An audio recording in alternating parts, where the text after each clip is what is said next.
ಪ್ರತಿಯೊಂದು ಗ್ರಾಮ ಪಂಚಾಯತಿಗಳಲ್ಲೂ ಪ್ರತಿಯೊಂದು ಹಳ್ಳಿಗಳಲ್ಲೂ ಇವತ್ತು ಮಹಾತ್ಮ ಗಾಂಧೀಜಿ ಉದ್ಯೋಗ ಖಾತ್ರಿ ಯೋಜನೆ ಬಗ್ಗೆ ಜನ ಇವತ್ತು ಮನೆ ಮಾತಾಗಿದೆ. ಹಾಗಾಗಿ ಇವತ್ತು ಜಿಲ್ಲಾ ಕಾಂಗ್ರೆಸ್ನ ನೇತೃತ್ವದಲ್ಲಿ ಏನು ಇವತ್ತೊಂದು ಸತ್ಯಾಗ್ರಹ ನಡೀತದೆ, ಈ ಸತ್ಯಾಗ್ರಹ ಮಹಾತ್ಮ ಗಾಂಧೀಜಿಯವರು ನಮಗೆ ಕೊಟ್ಟಂಥ ಒಂದು ಅಸ್ತ್ರ. ಸತ್ಯ ಅಹಿಂಸೆ ಸತ್ಯಾಗ್ರಹಗಳು ಮಹಾತ್ಮ ಗಾಂಧೀಜಿಯವರು ಬ್ರಿಟಿಷ್ನ ಓಡಿಸಕ್ಕೆ ಕೊಡ್ತಾ ಇದ್ದವು.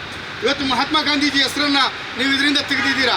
ಮಹಾತ್ಮ ಗಾಂಧೀಜಿ ಹೆಸರನ್ನು ಇದನ್ನು ತೆಗಿಬೋದು, ಆದರೆ ಮಹಾತ್ಮ ಗಾಂಧೀಜಿಯಲ್ಲಿ ಇದ್ದಂಥ ಗ್ರಾಮ ಸ್ವರಾಜ್ನ ಕಲ್ಪನೆಯ ಇವತ್ತು ವಿಚಾರಗಳನ್ನು ಜನರಿಂದ ದೂರ ಮಾಡೋದಕ್ಕಾಗೋದಿಲ್ಲ. ಇವತ್ತೇನು ಮಹಾತ್ಮ ಗಾಂಧೀಜಿ ಉದ್ಯೋಗ ಖಾತ್ರಿ ಯೋಜನೆಯಲ್ಲಿ ಎಷ್ಟು ಕೋಟಿ ಜನ ಇವತ್ತು 180 ಕೋಟಿ ಜನ ಇವತ್ತು ಕೆಲಸ ಮಾಡಿದ್ದಾರೆ. ಅವರ ಒಂದೊಂದು ಬೆವರು ಏನು ಇವತ್ತು ನೆಲಕ್ಕೆ ಬಿದ್ದಿದೆ, ಆ ಒಂದೊಂದು ಬೆವರಿನ ಹನಿನೂ ಕೂಡ ಮಹಾತ್ಮ ಗಾಂಧೀಜಿಯವರ ಹೆಸರನ್ನು ಹೇಳಿದೆ. ಆ ಮಹಾತ್ಮ ಗಾಂಧೀಜಿ ಹೆಸರಿಂದ ಇಂಥ ಕಾರ್ಯಕ್ರಮಗಳು ಬಂದಿವೆ. ಮಹಾತ್ಮ ಗಾಂಧೀಜಿಯ ಚಿಂತನೆಯನ್ನು ನಡೀತಿರುವಂಥ ಕಾಂಗ್ರೆಸ್ ಪಕ್ಷ ಮಾತ್ರ ಇಂಥ ಕಾರ್ಯಕ್ರಮಗಳನ್ನು ಕೊಡೋದಕ್ಕೆ ಸಾಧ್ಯ ಅಂತೇಳಿ ಈ ಸಂದರ್ಭದಲ್ಲಿ ಪ್ರತಿಯೊಬ್ಬ ಇವತ್ತು ಕಾರ್ಮಿಕರು ಕೂಡ ಇವತ್ತು ಹೇಳಿದ್ದಾರೆ.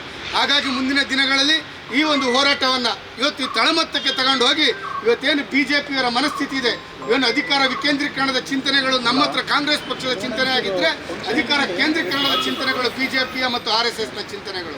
ಹಾಗಾಗಿ ಈ ವಿಚಾರಗಳನ್ನು ನಾವು ಜನರಿಗೆ ಮುಟ್ಟಿಸುವಂಥ ಕೆಲಸವನ್ನು ಮಾಡಬೇಕು.